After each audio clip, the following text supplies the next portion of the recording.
Well, keeping on the theme of DC and interesting We decisions, see. I can't remember exactly what we said when we heard this rumor ages ago. I we don't think we went. This has got to be bullshit. I think we went. I'd be surprised if it was. yeah, we were like, we'd be surprised, but we also can believe that someone was like jokingly suggested, and they're like, actually, that's a good idea. Let's do that. I think is But the stance we took. yeah.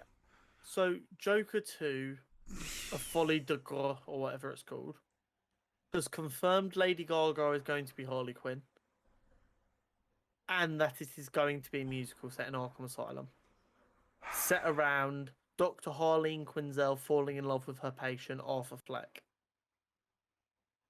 I just like why a musical?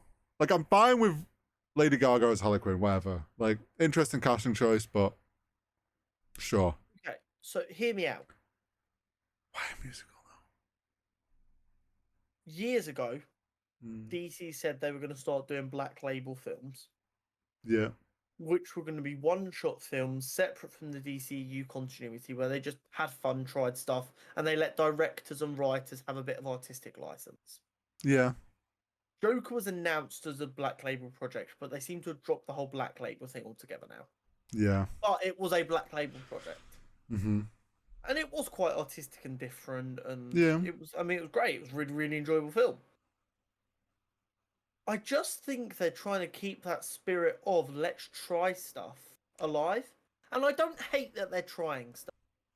I'm just really nervous about DC's track record and this very out there concept. Yeah, and also just the like choice to do it on a sequel. Like if this was the first Joker film, there was the Should have standalone. been a musical trilogy. I'm not saying that. But like look at this, like if this was the first one of these, like it wasn't Joker 2, this was Joker 1. It's a Black Label, we knew it was standalone, they were like, it's a musical Joker. Everyone will be like, okay, this is gonna be interesting. But it's the sequel now becoming a musical kind of throws me off. Okay, so just as a counterpoint to that,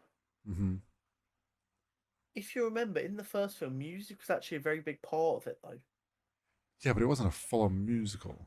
No, but like you had the scene with him dancing down the stairs. You had the bit at the very end where he was dancing around to music that he could.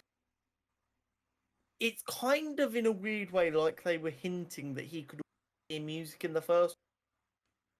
I mean, is this just an extension of that? Possibly, and they're just calling it a musical, but it's actually not like what we think of a musical. Yeah, and it might not be that aggressive of a musical. It might have 6 or 7 musical numbers in a 2 hour. Yeah, they could just be trying to throw people off by calling it a musical, but it's actually kind of just the same. Yeah, it is technically a musical, but it's quite soft in how much music and singing and dancing there is. But you've also got to remember, it's clearly going to be quite, although it's obviously going to have its moments, it's going to have big themes of romance. Yeah. Which are always part of musicals. True. It's definitely going to be. Work. It might. I'm just very skeptical. It's a bold strategy, Cotton. Yeah, I want it to work so badly. Because it'd be a breath of fresh air. Yeah. I just don't know how it does work. And maybe that's because I'm not creative enough. And maybe it's because we don't trust Warner Brothers enough. I think that's a big thing. But yeah, it could work, and it could actually be quite an enjoyable film to watch. I'm just a bit nervous about it because it feels out there in the way they're portraying what it's going to be like. It's very out there. But it's like they could be over portraying what it's going to be, and it's actually not as out there as they're making out it's going to be. But yeah, DC in there and Warner Brothers were there. Interesting decisions.